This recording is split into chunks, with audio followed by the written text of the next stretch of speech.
오늘은 본문의 말씀을 가지고 탕자의 아버지 이러한 제목으로 말씀을 증거하겠습니다.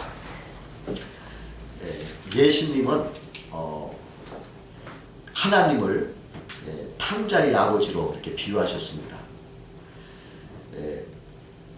거룩한 자의 아버지, 높으신 의로운 자의 아버지, 그렇게 표현한 게 아니에요. 아주 형편없는 탕자의 아버지, 이렇게 표현하신 것입니다. 그런데요, 이것이 우리에게는 큰 복음이 되는 거예요. 얼마나 다행이고 얼마나 감사한지 모르겠습니다. 만약 예수님께서 하나님을 의롭고 거룩한 자의 하나님, 높으신 존귀한 자의 하나님, 이렇게 표현을 했더라면 죄인된 우리 인생들은 설 곳이 없는 거예요. 어떻게 감당해요? 설 곳이 없었을 것입니다. 그 당시에, 예수님 당시 서기관과 바리새인들, 그들이 세리와 죄인들을 가까이 하는 예수님을 못마땅히 여긴 거예요. 그리고서 막 정죄하고 그런 거예요. 예수님을 막 비난했습니다. 하나님의 아들이라고 하는 사람은 어째 저런 사람들과 같이 어울리며 있을 수 없다, 이렇게 했어요. 그들은 말이죠, 하나님은 그런 하나님이 아니라는 거예요. 거룩한 하나님, 또 세리와 죄인들을 막 정죄하시고 그들을 상대하지 않고 율법의 냉정함으로 그들을 막 심판하시는 그러한 율법의 하나님으로 지들을 섬긴 거예요, 그들을. 그래가지고 그러한 예수님의 그러한 것을 비난하고 이렇게 착각을 하고 있는 것입니다. 오늘날도 그래요. 많은 사람들이요, 하나님은 무섭고 두려운 하나님, 나의 죄를 책망하고 나를 항상 죄를 지금 막 저주하는 하나님, 이렇게 인식하는 사람이 많이 있어요. 이게 참 큰 착각이라는 것입니다. 예수님은 그 당시 그 바리새인과 서기관들이 이러한 착각을 바로잡아 주기 위해서 이 비유를 사용하신 거예요. 그러면 오늘은 탕자의 아버지 되시는 하나님은 어떠한 아버지신가, 그거에 대해서 우리가 서로 은혜를 나누고자 합니다. 첫 번째로 탕자의 아버지 되시는 하나님은 돌아온 죄인을 혈육의 끈끈한 정으로 뜨겁게 사랑하시는 하나님이다, 그렇게 말씀하시는 거예요. 오늘 본문의 탕자는 아주 완전히 왕거지가 돼서 왔잖아요. 아주 누더기를 걸치고 신발도 없고 그냥 맨발로 왔어요. 그런데 그 아들이 집에 가까이 이르니까 멀리서 아버지가 먼저 본 거예요. 그래 알아보고서 막 뛰어나와서 그를 막 포용하고 입맞추면서 막 환영을 하는 거예요. 그 아들이 아버지한테 예고도 없이 온 거예요. 그러나 아버지는 항상 문 열어놓고 그 아들을 기다렸다는 거예요. 그 아들이 생각하고 그 아들 언제 올까, 그 아들을 늘 생각하고 기다리고 있었기 때문에 먼저 본 거예요. 그래가지고 달려나가서 그냥 그를 측은히 여기고 얼싸안았던 것을 볼 수가 있어요. 너 과거에 이렇게 잘못했구나, 너 이렇게 해서 따지고 막 이렇게 안 했어요. 그냥 무조건 그냥 감싸 안고 측은히 여겨서 막 그냥 안아주고 환영을 했던 거예요. 아들이 지금 막 그냥 누더기 걸치고 그 돼지 치다가 왔으니까 돼지 똥 냄새가 얼마나 나, 또 시궁창에서 막 시궁창 냄새가 막 온몸에 찌드는 모습이었는데 그것도 개의치 않은 거예요. 그래가지고 막 껴안아주는 거예요. 어떤 목사님이 그 나환자 교회에 가서 설교한 일이 있었대요. 근데 그때 그분이 일생을 이런 곳에서 목회하신 손양원 목사님이 굉장히 위대한 목사님이구나 하는 걸 아주 절실히 깨닫다고 그래요. 돼지 똥 냄새 막 나고 시궁창 막 그런 냄새 나는데 그런 사람 돌아오고 하나님이 막 가서 그냥 입을 맞추고 막 그냥 껴안아서 품어주는 거예요. 이것은 말이죠. 이런 것을 우리에게 가르쳐주고 있어요. 우리가 어떠한 흉악한 더러운 죄를 졌다 하더라도요.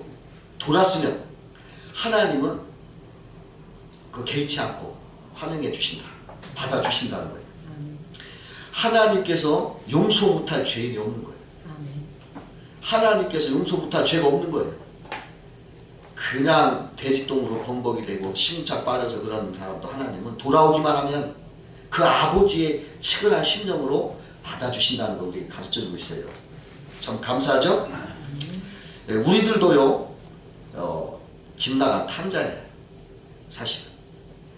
이 탕자처럼 참 우리들이 돼지 냄새, 시궁창 냄새 났던 사람들이었어요. 그러나 우리들이 주님 앞에 돌아오니까 우리 주님은 우리를 그냥 받아주시는 거예요. 냄새난다가 더럽다고 뭐 묻지도 않고 따지도 않고 받아주신 거예요. 하나님은요, 이렇게 어떠한 죄를 졌더라도 회개하고 돌아오기만 하면 하나님은 극진한 환영을 해주시는 그런 하나님이십니다.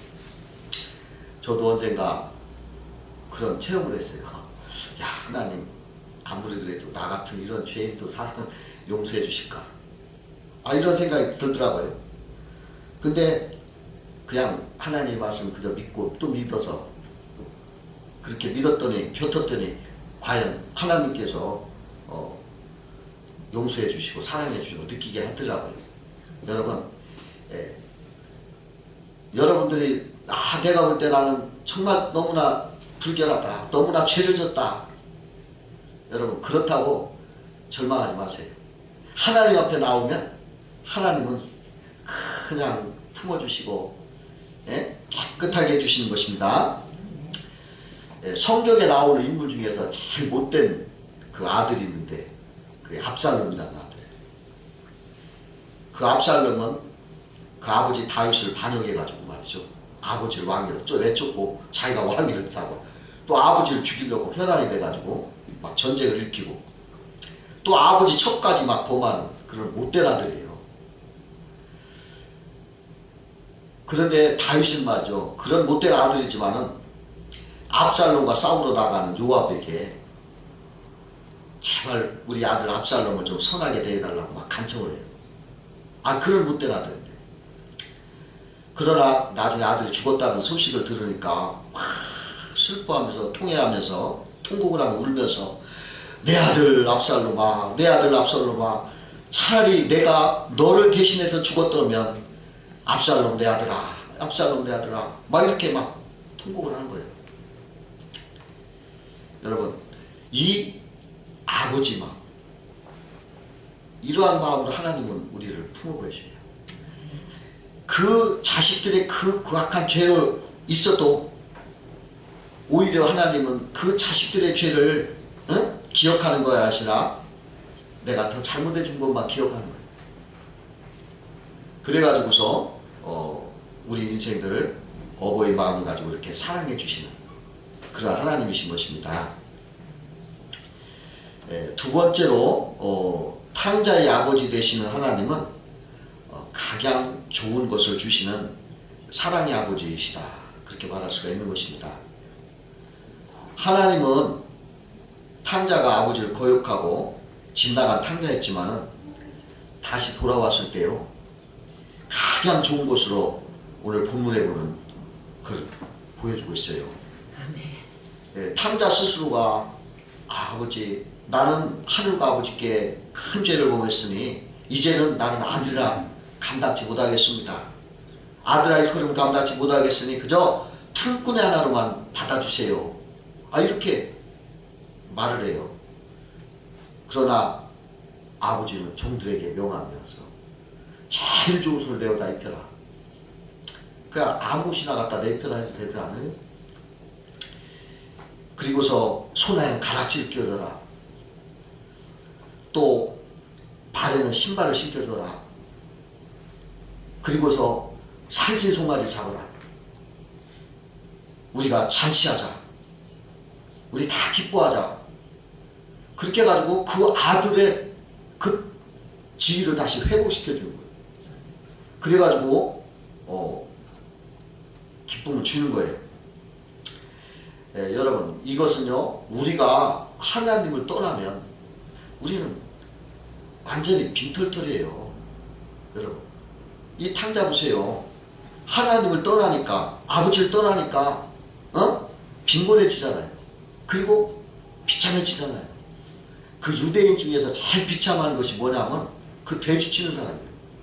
그 유대인들은 그 돼지를 굉장히 불결한 그걸로 생각을 한 거예요. 그가 끄트머리예요. 거기까지 떨어지는 거예요. 그러나 주께로 돌아오면은 우리가 감당할 수 없는 거예요. 지금 이 탕자가 감당을 못하는 거예요. 그냥 해주시는 것이 너무나 큰 거예요. 가장 좋은 것을 그냥 막 주신 거예요. 하나님이 이렇게 우리에게 좋은 걸 주시는 하나님이에요. 여기서 뭐 다른 것도 다 좋지만 특별히 아들이라는 지위를 회복시켜 주려고 가락지를 끼워주고 신발도 신겨주고, 옛날에 신발 없으면 종이거든. 좋은 옷 입혀주고 송아지 잡아주고, 이게 아들을 지위를 회복시켜주는 그러한 거예요. 여러분, 한번 우리 생각해 봅시다. 우리 예수 떠나면 내 자신 상상할 수 없어요. 여러분 한번 상상해 보세요. 상상할 수 없어요. 우리가 예수 믿고서 가지는 것은 엄청난 것입니다. 날마다 주님 앞에서 우리는 복음의 살찐 송아지를 양식으로 배불리 먹고, 오래 저장된 맑은 포도주 성령으로 마음의 평안과 안식 속에서 기쁨이 넘치는 삶을 사는 것입니다. 그의 인생이 잔치집이 되는 거예요. 다윗이 그러잖아요. 여호와는 나의 목자시니 내가 부족함이 없다. 그가 나를 푸른 초장에 누이시며 잔잔한 시냇가로 인도하신다. 여러분, 자기가 양이 돼서 푸른 초장에서 뒹굴거리면서 그 사랑의 아버지 안에서 그냥 쉬면서 기쁨을 누린다는 거예요. 그리고 또 뭐라 하냐면 사망의 음침한 골짜기가 만나더라도 나는 해를 두려워하지 않고 주님의 지팡이와 막대에 나를 지켜주신다. 나를 안위해 주신다. 이렇게 말하는 거예요. 우리가 주님 안에 있을 때 가장 좋은 것이 그냥 우리에게 쏟아지는 것입니다. 이 다윗이 이걸 노래한 거예요. 주님 안에 있을 때는 부유함, 주님 안에 있을 때는 자유함이 있어요. 하나님은 자기 아들까지 아끼지 않고 우리를 위해서 내어주시니까 우리에게 무엇을 아끼겠느냐. 가장 좋은 은사를 너에게 얼마든지 주시라고 하나님이 말씀을 해주신 거예요. 예수님을 떠나는 인생과 예수님 안에 있는 인생은 천지 차이가 나는 거예요. 요새 우리나라가 잘 살고 이러지만은 우울증 걸린 사람들이 많아요. 왜 그런지 아십니까? 예수 떠나서 그래요. 그 물질이 우리에게 기쁨 줄 줄 알았더니 아니에요. 예수 떠나니까 우리 속에 화음이 그냥 그를 지배하는 거예요. 여러분, 나쁜 소식 날마다 들으면서 살면서 버틸 사람 누가 있어요? 여러분, 복음 말씀으로 들어오셔야 돼요. 복음 말씀으로 돌아오면 하나님이 이 성경에 기록하신 32,500가지 기쁜 소식을 날마다 우리에게 막 부어주실 때, 여러분, 기쁜 소식 들으면 힘이 나잖아요. 기쁜 소식 들으면 막 기분 좋고 막 날아갈 것 같잖아요. 우울증 같은 게 어디 있어요? 탁 떨어져 나가죠.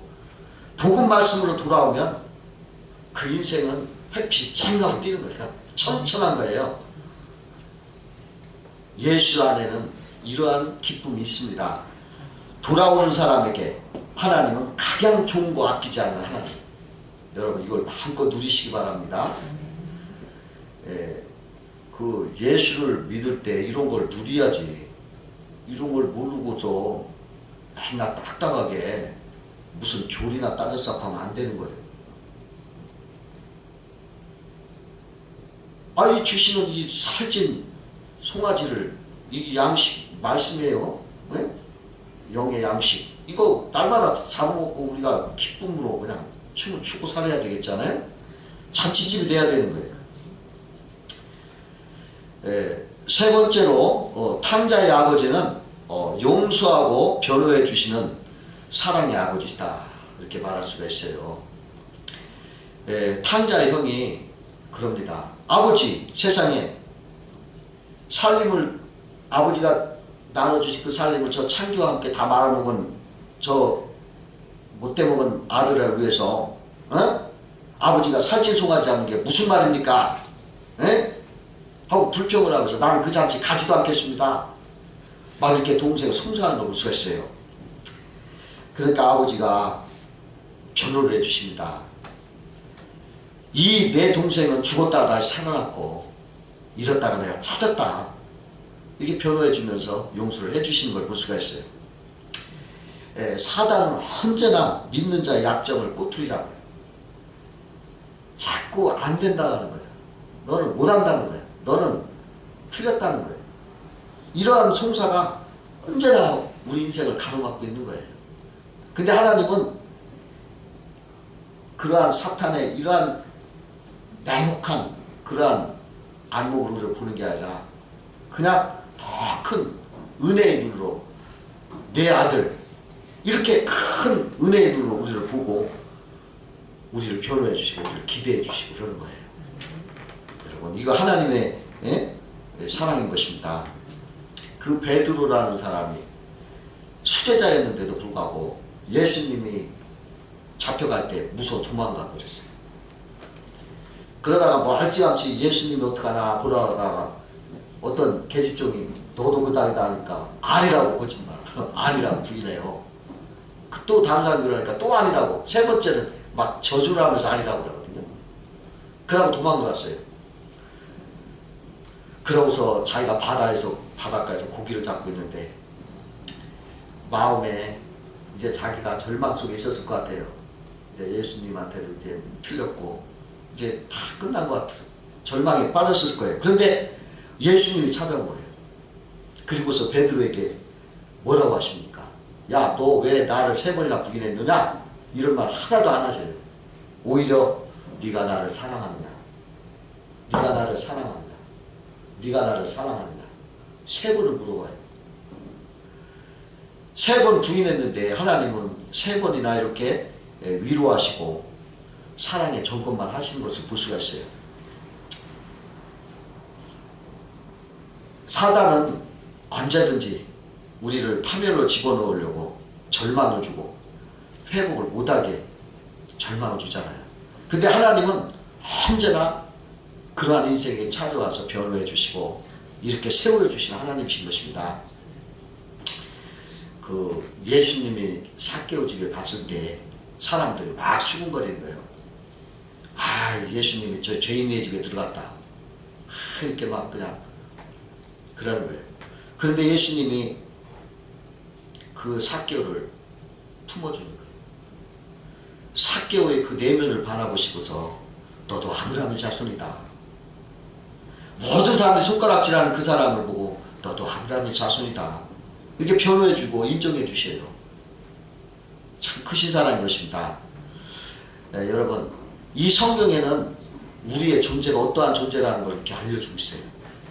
이 세상은 손가락질하고 우리를 비난하고 우리를 화음으로 이렇게 자꾸 몰아넣고 절망을 주지만은 이 하나님은 우리에게 소망을 주고 우리를 변호해 주시고 완전하게 꿈을 주시고 이렇게 소망을 주시는 거예요. 여러분, 사단의 이러한 송사 여러분 단을 끊고 여러분들은 주님의 종이기 때문에 주님 말씀만 들어야 돼요. 성경 말씀만 들어야 돼요.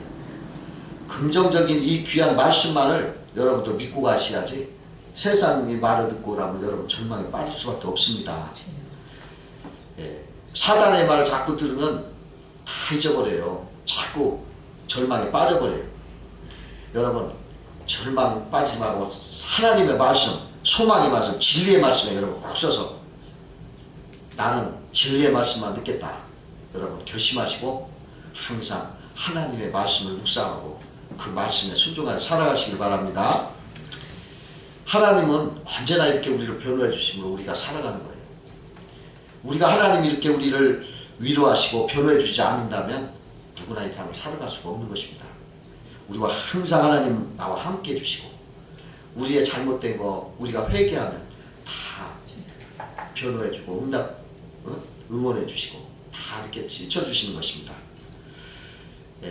여러분 이러한 탕자의 아버지 이러한 하나님 우리가 갖고 있을까 여러분 위축되지 말고 자유롭게 우리 몸에 더러운 그러한 똥냄새가 나더라도 회개하면 하나님은 깨끗하게 씻어서 하나님의 자녀로 복을 주신 걸 믿고 여러분 자유로운 여러분 되시길 주의 이름으로 축원합니다. 기도하시겠습니다.